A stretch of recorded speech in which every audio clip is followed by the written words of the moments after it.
Manchester United host Liverpool on Super Sunday. And Gary Neville has argued this game is huge for both Michael Carrick and Arne Slot and their futures. I think this is massive for Michael Carrick and big for Arne Slot. I don't think either of them can afford an embarrassment on Sunday.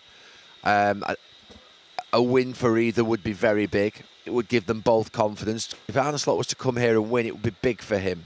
It would be very big for him. But if Michael Carrick was to go and beat Arne Slot and see Liverpool off it would be massive. For both managers, I think it's a serious game. A serious game of basically seeing themselves against, you know, a big rival for next season. A big rival in terms of just generally United and Liverpool. The Michael Carrick and Arne Slot sort of what would be face-off is, I think, the big thing about Sunday. I think it's a big game for both, bigger game for both managers than it is actually in terms of what's at stake in terms of the positions in the league. Yeah, it's interesting what Gary Neville says there, isn't it? More important to managers than the fans, do you feel, this particular game? Yeah, maybe, because it's bragging rights, isn't it? And this is when Man United and Liverpool fans, the fixture list come out. This is the game they're looking forward to. So, yeah, it is both. But even though I still think Arne Slot, Liverpool will finish Champions League and he'll be there even if they don't win the game on the weekend. But it is a big game for both because it's the game you're most looking forward to if you're either a Man United fan or a player or a Liverpool fan or a Liverpool player. So it's a massive one. And Arne Slot will know it's not been a brilliant season for Liverpool.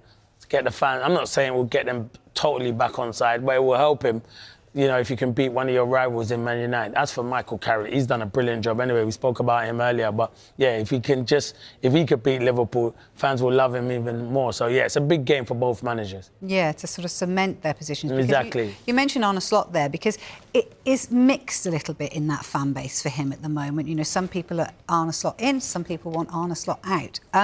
How important is it for them to sort of finish the season strongly? They still got Chelsea and Aston Villa to come. Yeah, they got tough games, Liverpool. I thought their running was really tough, but obviously just got over the line against Everton, which was even though Everton were probably unlucky, but, you know, Van Dijk scores an important header. This is a big game. They've got a lot of big games from now to the end of the season. It might determine what happens with Arne Slot. But also, if you finish the season on a high, going into next season, you've got momentum going into next season. Players will probably be leaving Liverpool, and they will add to their squad. So, where we already know Mo Salah, Andy Robertson are leaving, so you're going to have to replace two quality players like that. I know they've got Kirkes, but you need probably someone else at left back as well, and someone to challenge Mo Salah, which won't be easy. And I don't think anyone can replace Mo Salah because the numbers he gets on that right-hand side are fantastic. But you probably have to bring in two players and then you're not going to replace him. So there's a lot for Liverpool to do in the summer, but it's a massive game. I think it's a bigger game for Arne Slot than it is for Michael Carrick. Why? Why do you think that? Because I feel the job he's done has been fantastic, even though Man United fans will want to win this game. Arne Slot, there's been big question marks. It hasn't been the season that they've wanted. You want to finish. He's done well in the Merseyside derby. Now, if you can go and beat your other rival in Man United, it will give him like a bit of a lift with the fans. But at the same time, Michael Carrick will want to win, and then he'll be like, "You've got to give me the job if I win this game." I don't know whether that'll be his only gambit with them, but anyway, I hear you. Yeah. Look, Mo Salah, disappointingly, looks like he will miss this fixture. Yeah, of course. Arguably, he's dominated this fixture in the past, hasn't he? Has. Will this fixture be the fixture that he gets remembered for, do you think, by the fans? Yeah, definitely. Mo Salah always turns up when it's Man United fans. Man United fans are probably at home happy that he's not available, Mo Salah, because you know what Mo's like. In these big games, he always turns up. You knew straight away he'd felt something in his hamstring in the Palace game there, and it did look like a bit of a farewell, which hopefully he can get back before the end of the season, the last one, when Liverpool do play at home, because he deserves a proper send-off for what he's gave that football club. You go down as a legend at Liverpool and one of the best to do it in the Premier League. He's going to be sorely missed, but he's a top player. But yeah, those Man United fans and players will be happy Mo Salah's not available because he always turns up against them. Yeah, he certainly does. And you mentioned about the fact that they will need to replace him. So how do they go about replacing Mo Salah? You can't replace him because I can't see anyone that gets his numbers. But what you have to do is sign young players who are very good in that position, and you know you can buy into what you're doing at Liverpool and have got some serious talent. There's a lot of talented wingers out there, but it's going to cost a lot of money to bring them in. But to try and get the numbers that Mo Salah does, I don't think anyone could do that. From where the numbers he got playing on the right-hand side, not as a natural number 9, was outstanding. But you're going to have to look and your recruitment has to be good. And I think you need a couple of players just on that right-hand side to improve Liverpool, because his numbers were fantastic. Arguably, they have been in a transition period this season. Yeah, they have. Do you feel they're going to go into that again? No, I don't think. I think this season, and you know what, they've had injuries to players. Ekitike came in, done well, then dropped off. Now he's got an Achilles injury, so Isak got injured, and that was the saga. I think Isak's saga in the summer did hinder Liverpool a lot. The way he came late and he didn't get fit, didn't have a pre-season. Then he picked up an injury. His goal against Palace looked like the Isak that scores goal we saw at Newcastle. So if he could have a good end to the season, have a good pre-season, he's like having a new signing. Vitt, slowly but surely, is coming into his own. I like him. I think he'll be a top player. So it's just going to take time for these players to gel together. And I think Liverpool will go again in the summer. They won't have, I can guarantee you, Liverpool won't have the season that they've had this season again last season. No chance, because if they do have it last season and he's in charge, he won't see out the season. He has to hit the ground running. It's Liverpool Football Club. They're going to lose their... Will not be available for that match, which means he will miss the chance for a last Old Trafford visit as a Liverpool player. As we know from Mo, he's always working incredibly hard during the season when he's fit, but definitely also when he's injured, to be back as soon as possible. And that's what he's trying now as well. And usually he's earlier fit than other players after a minor injury, because he has a minor injury. So we expect him indeed to be back in the final part of the season, but not tomorrow, for Sunday. In some ways, though, is there some relief that he'll be able to get that kind of big send-off, be available at least? Yeah, not in some ways. In all ways, yeah. It's a big relief that his injury is minor, so that he's able to play for us, that he's able to play at the World Cup. And if there's any time a player that deserves to get a big send-off, it's definitely Mo. Obviously, Freddie did great on his Premier League debut last week, but it would be a bonus, I'd imagine, to have Alisson back for this weekend as well. So how is Ali? How far away is he at the moment?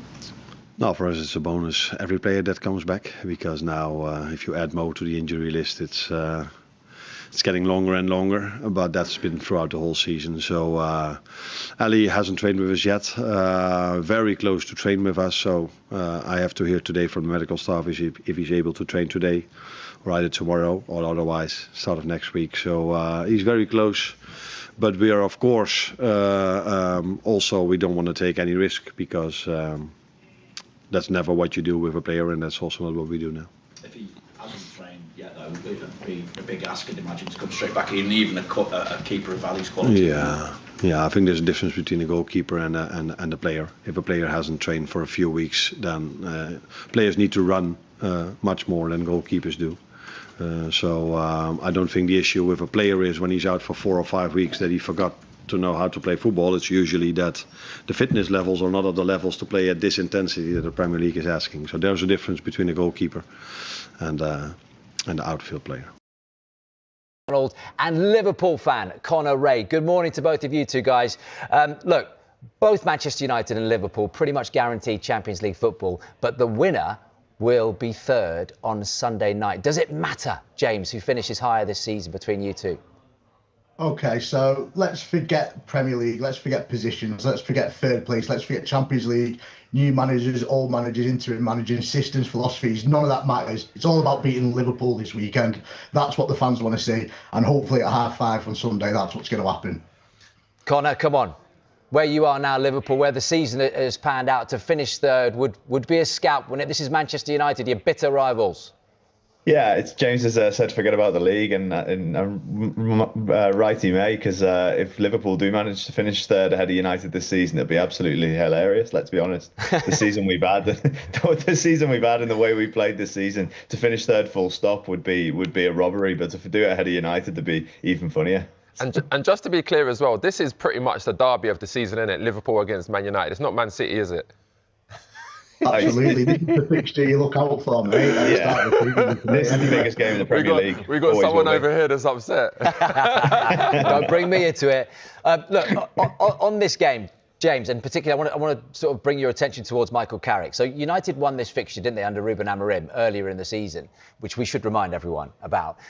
Look at this under Michael Carrick. This is just incredible. 6 wins and a draw against teams currently in the top 10. in the Premier League. So look, if you win on Sunday, Champions League secured, surely Michael Carrick has to get this job. And I know people will caveat that and say, yeah, but the only 2 big performances came against Arsenal and Manchester City. But look at the results. Absolutely, Carrick's done an incredible job. I think if you look back a few years ago when Mourinho finished second, he said to finish second with that team was his greatest achievement. If you look at the team Carrick's got and how he's got us up the league, like with the squad of players he's got, he's been working miracles as well. Surely he's a shoo-in. And I think all the Areolas who were linked to him and stuff, for me, are sideways steps. I think if he's not going to get the job, it needs to be top elite managers such as Enrique. James, I think not giving Carrick the job is a huge risk for Man United. Unless you're going to go. What about Luis Enrique? Yeah, exactly. Unless you're going to go to Luis Enrique and say, we'll pay you what you want. He's probably going to want the better part of 20 million a year. And then you've got to go and give him money to bring players in. And people will say, but look at the players he's working with at PSG. They're young players. He's brought them up. He's improved them. But I just think it's a risk to give someone like that kind of money. For 3-4 years maybe, and then it don't work out. Then you got to sack them. Then where does Man United go again? Like, Carrick is a very good manager. He's gone in there, he's steadied the ship, he's got players playing with confidence again. You just have to give him the job, but you have to give it to him now so he can prepare for next season. Absolutely, you need a good pre-season for that. And Carrick's actually changed the narrative. When he came in, initially it was a risk to have him in as a manager. He's done that well that we're now talking about it being a risk to take him change to another one. So you can't understate how good a job he's done, especially him and the backroom staff. So I think at this stage, I think he is a shoo-in for it. Something has to drastically go wrong for him not to get the job at this stage. In December time for me, I think, was when I first started to think looked like he'd lost the players, lost the performance, and didn't know how to fix it. Since then, we've only seen in patches that we've been able to perform any better than that. But that said, the club have made it quite clear now that he is going to be in charge next season. So what else is there? I'm hoping that with the injury list that we've got, when players are back to full fitness and we've got that full squad to pick from, he can get back to winning ways. But I haven't seen anything this season from him to convince me he can. Connor, obviously he's won the league in his first season, okay? And I'm one of the people that I said I actually liked the way he had the team playing last year. I think it was a bit more pragmatic to what Klopp had. But like you said, this season hasn't been good enough. The football hasn't been good enough. And I think with all the new players coming in, there was lots of expectation. And I think when you bring a lot of players in, it's difficult for them all to gel at once. Then you had your injuries, like you said.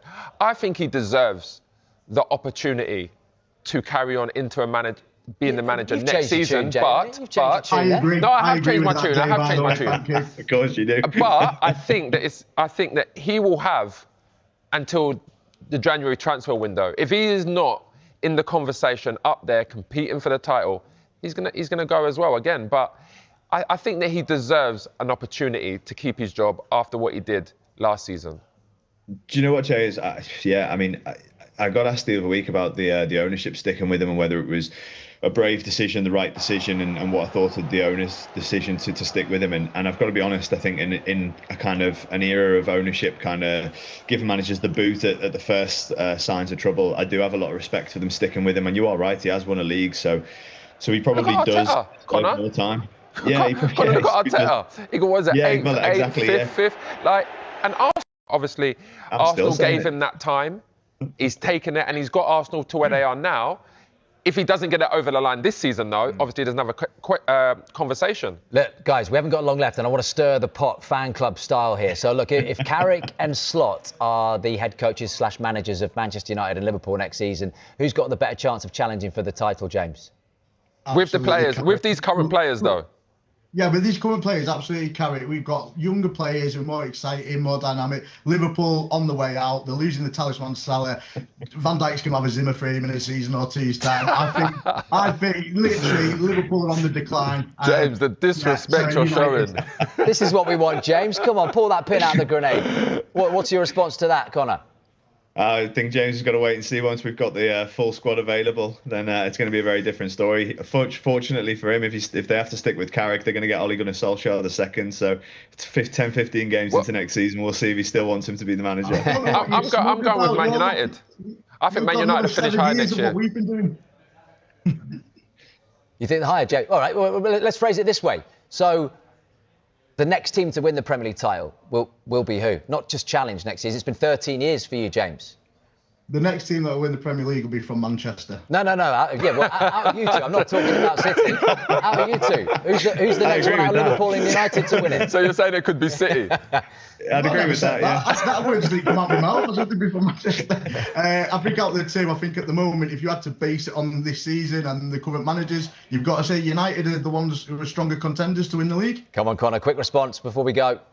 Yeah, continue on current form, then I think he's right. You have to agree it's United, but I think given another summer and putting both in that position, I think Liverpool are a different prospect. Love it. Got to leave it there, guys. James, Connor, thank you very much. Don't miss it. Manchester United against Liverpool.